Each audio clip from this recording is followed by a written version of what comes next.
Welcome back to K-Movies Worldwide. Here's another movie recap and commentary, created for busy folks like you. Before we start, kindly help this small channel grow by clicking like and subscribe. This might be a simple gesture for you, but it is definitely a huge help for us. Thank you. On the frozen expanse of Antarctica, a team of researchers drills deep into the ice to retrieve ancient core samples. As the drill cuts deeper, ominous cracks ripple through the ice beneath their camp, and the drill starts slipping into a widening chasm. Jason nearly tumbles into the abyss, but Jack and Frank grab him just in time. Jack daringly leaps across the gap to save the core samples. But as he returns, the ground beneath him collapses, plunging him down. He narrowly escapes death by driving his axe into the edge, clinging on until his friends pull him to safety. Weeks later, Jack stands before the United Nations in New Delhi, warning world leaders of an impending global freeze. He explains that unchecked fossil fuel use could bring about a new ice age, freezing the Earth once more. When questioned about the timeline, Jack admits it could take centuries, but their descendants will suffer if no action is taken now. Leaders dismiss his warning as alarmist and too expensive to act on. Outside, protesters march against climate inaction as snow falls in a region that has never seen it, paralyzing the city. After the summit, Jack meets Terry from NOAA. He supports his theory and they begin collaborating. Soon, at Terry's climate station in Scotland, a technician notices a buoy, reporting a drastic ocean temperature drop. His colleague brushes it off as equipment interference from rough seas. When Terry returns, they decide not to mention it. Meanwhile, in Japan, a routine rainy day turns deadly as colossal hailstones smash through buildings and cars, killing civilians. In the U.S., Hurricane Noelani shatters records and expectations, taking lives by the hundreds. High above, astronauts observe monstrous storm systems spiraling across the globe. Jack's son, Sam, is en route to New York with his friend Brian and his crush Laura. Sam, already anxious about flying, panics as their plane hits a violent storm. The captain warns of incoming turbulence, and chaos erupts as passengers brace themselves. Bags tumble from overhead bins, and the plane shudders violently. It finally calms down, and Sam awkwardly realizes he's clutching Laura's hand. Upon landing in New York, they notice flocks of birds fleeing westward. Animals across the region act strangely, as if sensing danger. At the competition, Sam performs well, but notices a guy named JD flirting with Laura. Back in Scotland, Terry finally sees more buoys showing the same temperature anomaly. Realizing this isn't a glitch, he contacts Jack, confirming their theory is rapidly unfolding. This level of change hasn't happened since the last Great Freeze, 10,000 years ago. Only Jack's climate model can simulate what's coming. News reports say Noelani is strengthening, forcing beach closures along the coast. In California, a technician neglects his duties for a romantic distraction. His partner hears a strange sound. It's just the janitor. But then the phone rings. A reporter in Los Angeles describes massive hail, and soon after, a tornado forms. The technician alerts his superior as the twister touches down. It's larger than anything they've seen before. Jack and his colleagues watch aerial footage showing a swarm of tornadoes ravaging LA. Panic erupts as cars are tossed like toys and buildings collapse. The weather center takes a direct hit but remains barely intact. In response, the president grounds all flights. 2 planes don't make it back in time and crash. An emergency session is held in Washington's Office of Global Change. Reports pour in from every corner of the globe about extreme and violent weather. Terry confirms Jack's prediction. Melting polar ice has destabilized the Atlantic current. This is just the beginning. Jack's superior gives him 48 hours to gather solid proof. Joined by Frank, Jason, and meteorologist Janet from NASA, Jack pulls an all-nighter compiling data. Exhausted, he finally naps while his team completes the forecast. They conclude, humanity has 6 to 8 weeks before Earth plunges into a deep freeze. The next morning, Sam calls Jack, explaining that New York is flooding and shutting down. After hanging up, Sam learns JD has offered his apartment as a safe place to wait out the storm. Even though DC is still dry, panic buying begins. Jack briefs the vice president, urging immediate evacuation. He's ignored. Meanwhile, Northern Europe is buried under relentless snowfall. A rescue team is sent for the royal family but can't navigate the whiteout. The choppers enter the storm's eye and begin to freeze midair. They crash. Only one pilot survives, but exposure to the freezing air kills him instantly. Terry hears the news and sends encrypted data to Jack, knowing his system can handle it. That's when they detect something unimaginable, a hurricane forming on dry land. In Manhattan, the rain hasn't stopped for 3 days. Subway service is halted, and murky water begins surging up through the manholes. Up north in Canada, the coastline is hit by a sudden 25-foot ocean surge, unleashing violent storms. Some say they've spotted a tropical cyclone. Sam and his friends are watching the chaos unfold on the news when the power abruptly shuts off. JD says he needs to find his brother and offers to drive the group out. As they step outside, the city is drowning in panic. Sirens wail, roads are flooded, and people scramble in every direction. Meanwhile, at a nearby zoo, staff make a chilling discovery. Wolves have broken out of their enclosure during the storm. Desperate crowds gather at the New York Public Library for shelter. A homeless man is turned away at the door. His dog isn't allowed inside. The streets are submerged, stranding dozens in their cars. Sam's group starts running toward the library. Laura stops to help a trapped family in one of the flooded cars. In the process, her leg gets badly injured. Then, out of nowhere, a monstrous wall of water slams into the Statue of Liberty and barrels inland, swallowing everything in its path. Sam rushes back, grabs Laura, and drags her inside the library, just as the tsunami crashes into the building. The first floor is quickly overwhelmed by the flood.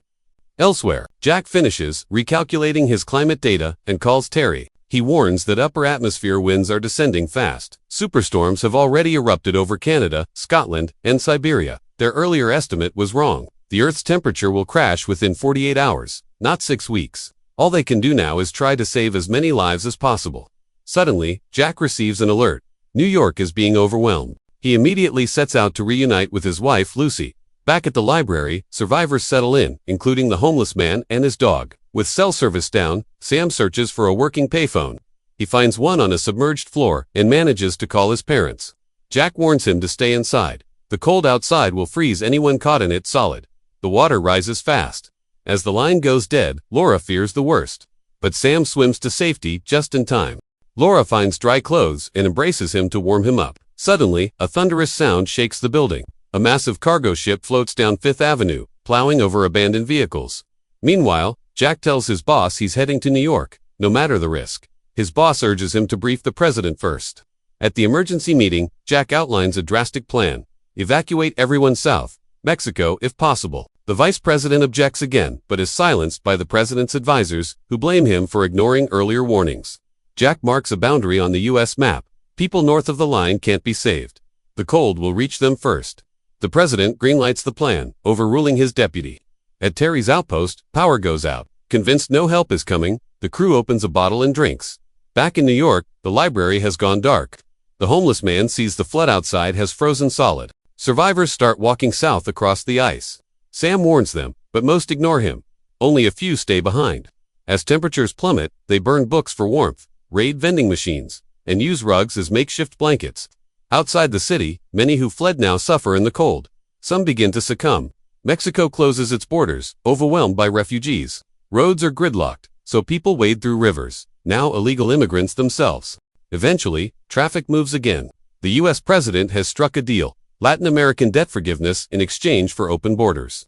In Washington, D.C., Lucy tends to a young patient at the hospital, but chaos outside has stranded them. An officer with a snowplow offers help, but the child can't be transported without a proper ambulance. Lucy urges her colleague to leave while she stays with the child, hoping help will arrive.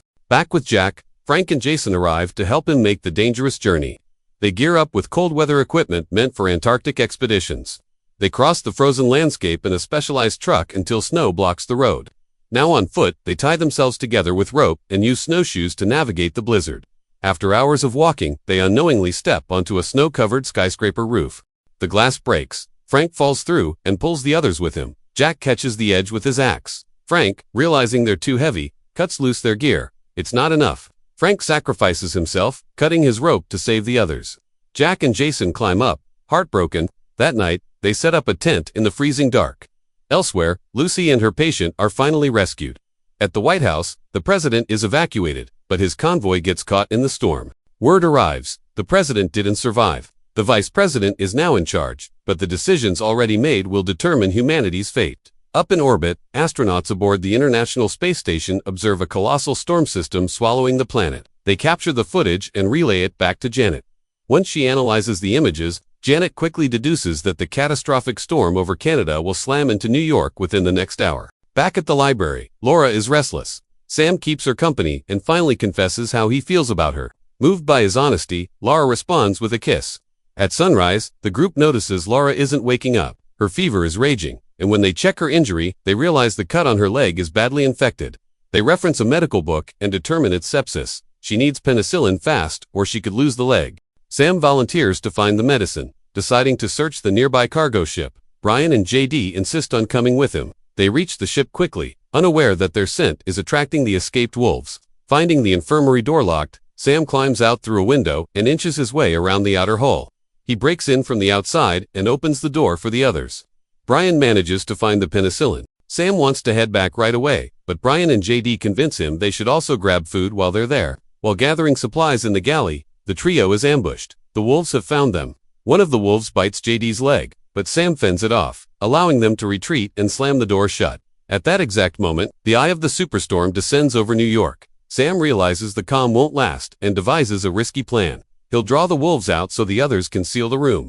He exits and begins climbing again, but steps on shards of broken glass, alerting the wolves too early. He takes off running, managing to bait them into a hallway and lock them in before they reach the others. The wolves attempt to get through the opposite door, but Brian and JD have already secured it. They now load supplies onto a makeshift sled. With JD injured, Sam and Brian help carry him while buildings around them freeze solid and collapse under the weight of the storm. They make it back to the library just in time, diving into the warm room as the rest of the structure succumbs to the cold. Inside, they immediately work on stoking the fire for warmth. Meanwhile, Jack and Jason push through the frozen wilderness. Eventually, Jason collapses from sheer exhaustion. Jack begins frantically digging into the snow and finds a maintenance vent just before the deadly cold descends. He throws Jason and then himself into the vent seconds before the freeze hits. Hours later, Jason awakens to see the tent pitched and fires crackling. Jack refuses to rest, insisting they press forward before it's too late for Sam. They keep walking, passing frozen corpses along the way, stark reminders of the storm's wrath. At night, they set up the tent again. Jack reflects aloud. Humanity survived the last ice age, but he warns this one could wipe them out if they don't change. Back in orbit, the astronauts watch as the storm finally dissipates over Europe. Land becomes visible for the first time in days. On the ground, Jack sees that the skies have cleared. The going is easier now. Soon, they arrive at New York and spot the Statue of Liberty, entombed in ice, with ships frozen mid-drift in the harbor. When the GPS confirms they're standing on top of the library, Jack fears the worst. His son may be buried beneath the snow.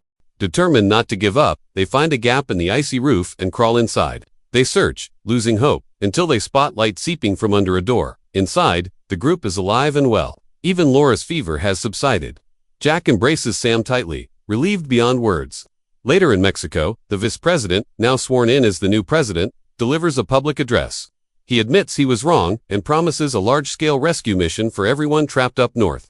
Helicopters soon begin flying over New York, airlifting survivors from rooftops, including the group and their loyal dog. Rescue teams discover more survivors in nearby buildings as well.